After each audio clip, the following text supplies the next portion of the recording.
বিসমিল্লাহির রহমানির রহিম। আসসালামু আলাইকুম। আজ আপনাদের সামনে নিয়ে এসেছি ছোট বাইলা মাছের বাচ্চা। এখানে পাওয়া যায় গ্রোসারিতে। এটা ভালো করে লবণ দিয়ে পরিষ্কার করে নিয়েছি।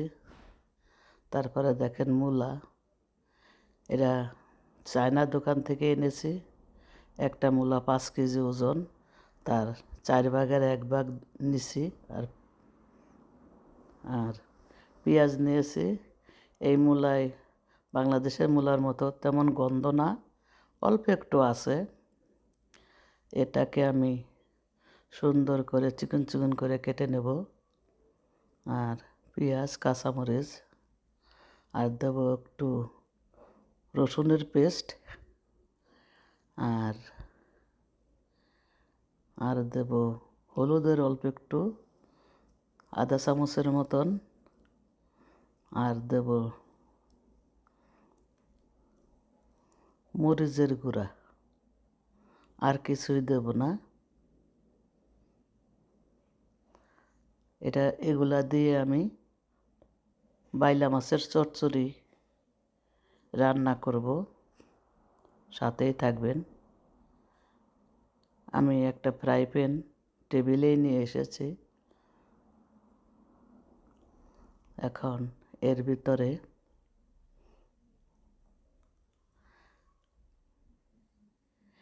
এই বাইলা মাছ দিয়া আমি চচ্চড়ি তৈরি করব মূলা দিয়া।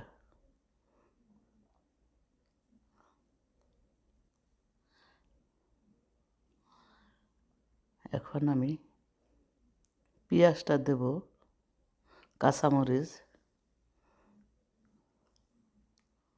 আর এর ভিতরে একটু লবণ দেব। লবণ দিয়ে মেখে নিলে পেঁয়াজটা নরম হবে। তাই আমি ভালো করে লবণ দিয়ে মেখে নিচ্ছি। এটা হলো মাখা তরকারি। এই মাখা তরকারি যে যত সুন্দর করে মাখতে পারবে, তার তরকারি ততই মজা হবে। এই মাখার ভিতরে সব কিছু। দেখেন কিছুক্ষণ পরে পেঁয়াজটা নরম হয়ে যাবে। মাখতে মাখতে এখন মূলাটা দিয়ে দিলাম। মূলাটা দিয়েও এভাবে লবণ, পেঁয়াজ, কাঁচামরিচের সাথে মাখতে হবে। মাখার পরে মূলাটাও নরম হয়ে যাবে। এই তরকারি হাতেই অর্ধেক রান্না হয়ে যায়। এটা নির্ভর করে মাখানোর উপরে। আমার মা, চাচি, দাদি, নানি, তাদের রেসিপি এইটা। তারা সব ছোট মাছ এভাবে মাখিয়ে রান্না করত। আর অসাধারণ লাগতো। তখনকার দিনের রান্নাই যেন অন্যরকম ছিল। যা রান্না করতো তাই মজা লাগতো।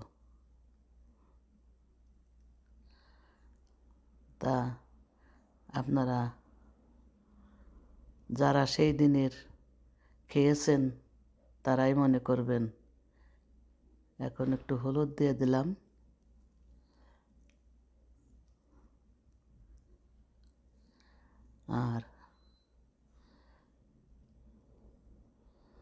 আর দেব একটু মরিচের গুঁড়া। কাঁচামরিচ অনেক দিয়েছে। এটা একটু ঝাল হলে ভালো লাগবে। এটা কাশ্মীরি, শুধু কালারের জন্য, তেমন ঝাল না।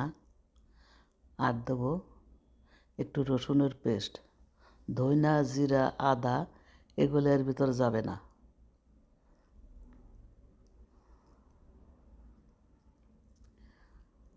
এখন সুন্দর করে মাখিয়ে নেব।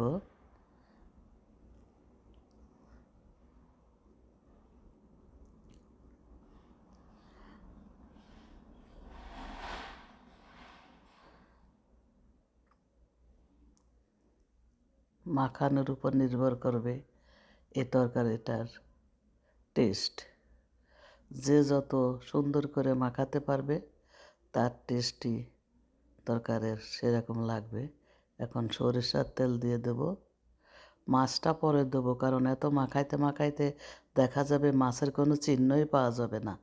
তা মাছটা দিয়ে আলতোভাবে মাখাবো, বেশি জোরে জোরে মাখাইতে যাব না। অলরেডি সব কিছু নরম হয়ে গেছে। আপনারা এভাবে করে খাবেন। শুধু ভিডিও দেখলে হবে না, খেতেও হবে রান্না করে, তাহলে বুঝতে পারবেন যে এটার টেস্টটা কেমন। মূলা তো সচরাচর বাংলাদেশে অ্যাভেলেবেল, অনেকে মূলা খেতে চায় না, কিন্তু সাদা মূলাটার গন্ধ কম।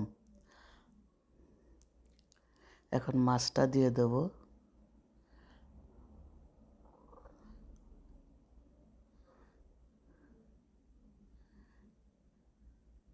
মাছটা দিয়ে ভালো করে আবারও কিছুক্ষণ মাখাবো।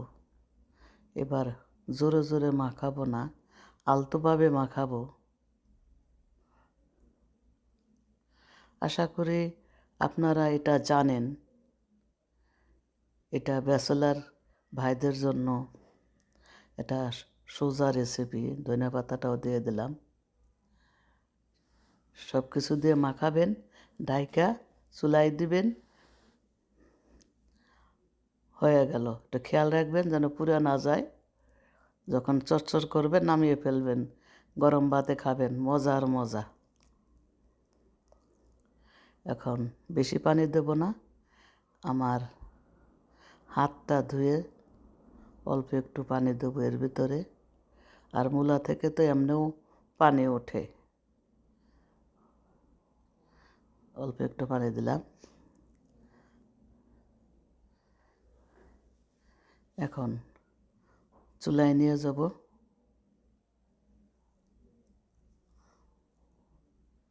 মনে হচ্ছে মাছটা তরকারিটার মশলা কম, না, ছোটো মাছে মশলা কম দিয়ে রান্না করতে হয়। আর বাংলাদেশে ছোট ছোট পোনা পাওয়া যায় বাইলা মাছের, সেগুলা দিয়া শুধু পেঁয়াজ বেশি দিয়া কাঁচামরিচ ধনিয়াপাতা দিয়া চচ্চড়ি করলে মজার মজা। এখন কভারটা খুলে ফেললাম।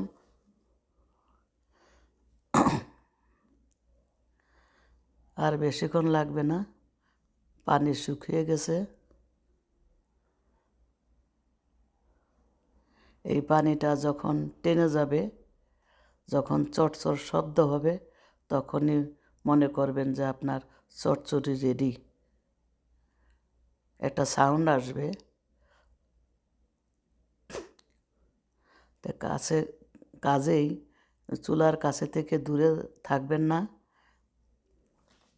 তাহলে পুড়ে যেতে পারে। এই যে চটচট শব্দ এখন আরম্ভ হয়ে গেছে, নিচে কোনো পানি নাই। চটচট এই জন্যই করে, মানে পানি টেনে যাওয়ার পরে যে তেলটা থাকে, ওই তেলে থেকেই এই সাউন্ডটা আসে। তখনই মনে করবেন যে রান্না আপনার রেডি, চচ্চড়ি আপনার রেডি।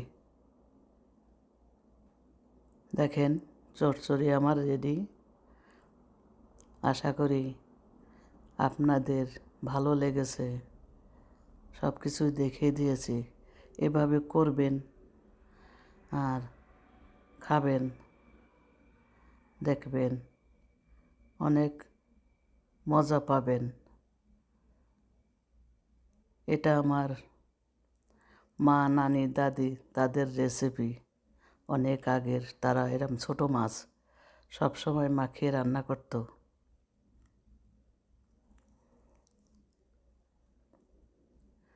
তা ভালো থাকেন, অনেক ভালো থাকেন।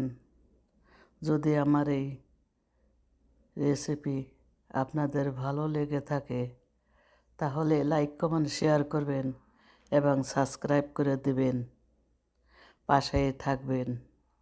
আবার হয়তো হাজির হয়ে যাব নতুন কোনো রেসিপি নিয়ে।